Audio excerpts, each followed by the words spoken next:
Olá, tudo bem? Eu me chamo Bruno Guimarães, advogado, processualista, e hoje trabalharemos um assunto que é um dos que mais gera, vamos dizer assim, polêmica aqui no nosso escritório, mas é utilizado também na seara de defesa, visando a reconstituição do veículo, a devolução do veículo para a pessoa, né, que teve ele apreendido em razão, né, de uma ação de busca e apreensão decorrente aí do Decreto-Lei 911 de 1969.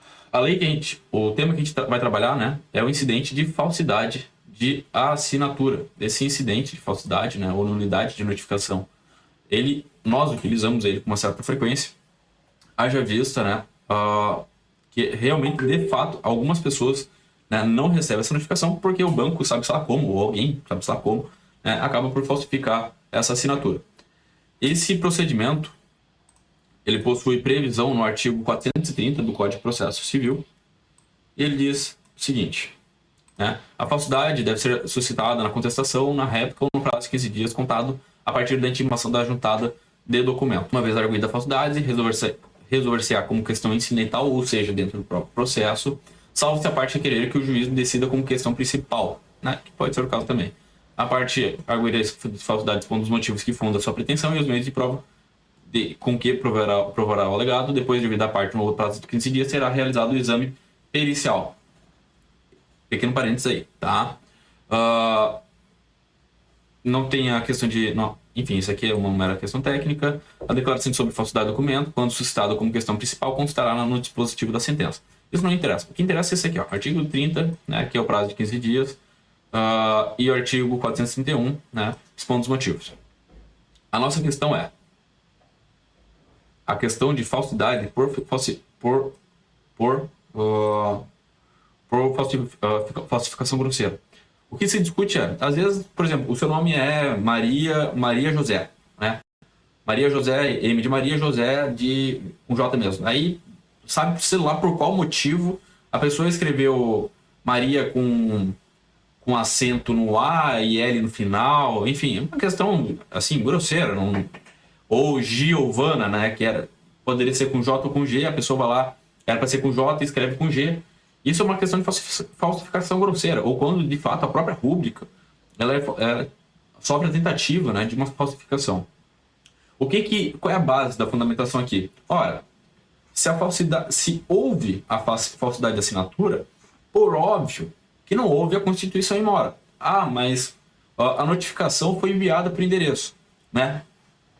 Pode ser que não. Às vezes você simplesmente foi assinado, não sabe só por quem, pode ser pelo próprio carteiro. Esse carteiro replicou o nome completo, o nome por extenso daquilo que está lá no AR simplesmente para cumprir, bater uma meta, né? Então, portanto, se houve falsidade de assinatura, né, tem um dolo na questão de recebimento ou de entrega daquele documento. Ou melhor, teve um dolo de não entregar aquele documento naquele endereço. Portanto, se houve um dolo em se impedir ou não de entregar, receber aquela notificação no endereço contratual, não há que se falar em constituição em mora, prevista ali pelo artigo 2º, parágrafo 2º do Decreto-Lei 911 de 1969.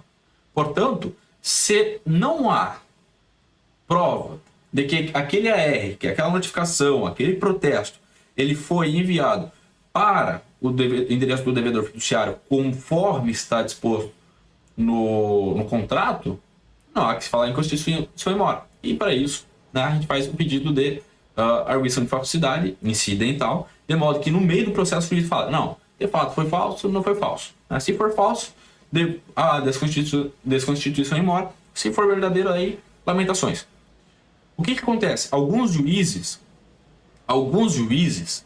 falam que não cabe a arguição de falsidade de assinatura no meio do processo de busca e apreensão, porque o processo de busca e apreensão é um rito célere. Só que veja, o processo de busca e apreensão ele é um rito célere para que justamente tenha-se a possibilidade de pegar o bem, né, que é o carro, de forma muito mais rápida, né? A celeridade da busca e apreensão é até o efetivo cumprimento da liminar. Depois disso é um processo normal. Então, se é um processo normal, por que diabos não será permitido que a parte produza a prova, né? Portanto, haverão juízes que, de fato, vão falar o seguinte, olha, o processo de busca e apreensão é um processo que depende aí de uma celeridade para pegar o bem, para que não se tenha a ocultação e não sei o quê. Assim, excelência, eu concordo contigo.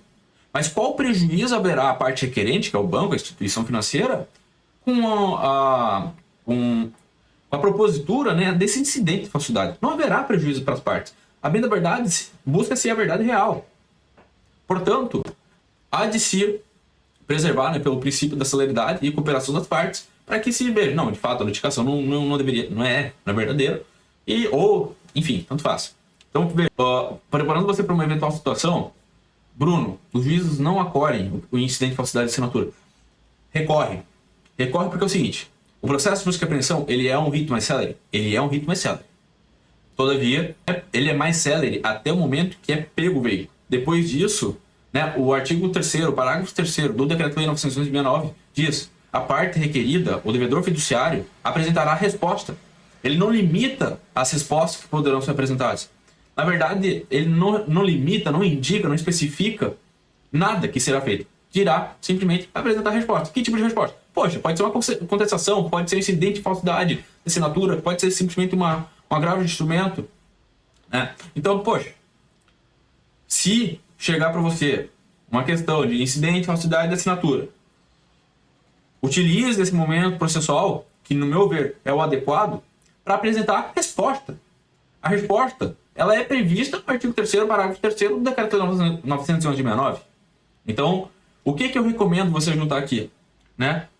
Conforme o nosso próprio modelo, eu geralmente junto a falta da notificação para mostrar que a assinatura, qual foi a assinatura ventilada. Depois, foto de assinaturas válidas, e eu volto aqui a alguns exemplos. Aqui não está numa ordem, não é uma ordem rígida, né? Você faz do jeito que você quiser. Né? Aqui eu sempre peço para meus clientes assinarem 5 vezes numa folha de papel ao maço branco mesmo, aquela folha 4, assina 5 vezes ali, uma vez embaixo da outra, se for o caso, rubrica do lado, e já era. Depois, foto de uma assinatura de documento oficial, título de eleitor, carteira de habilitação, registro civil, né? O registro geral, né? Que é o famoso RG. E eu recomendo muitas vezes também até juntar a foto que consta no contrato de alienação fiduciária. Portanto, é um processo judicial? É um processo judicial. Então, junta o bendito contrato que foi anexado aos autos. Tá? Então, seguinte, incidente de falsidade de assinatura, né? Previsto ali pelo artigo 430 seguintes do Código de Processo Civil. Se for o caso, levante, suscite isso em preliminar de contestação e dê para o seu cliente mais uma resposta, como bem manda o Decreto-Lei 969, para que ele tenha a possibilidade de ter seu carro restituído.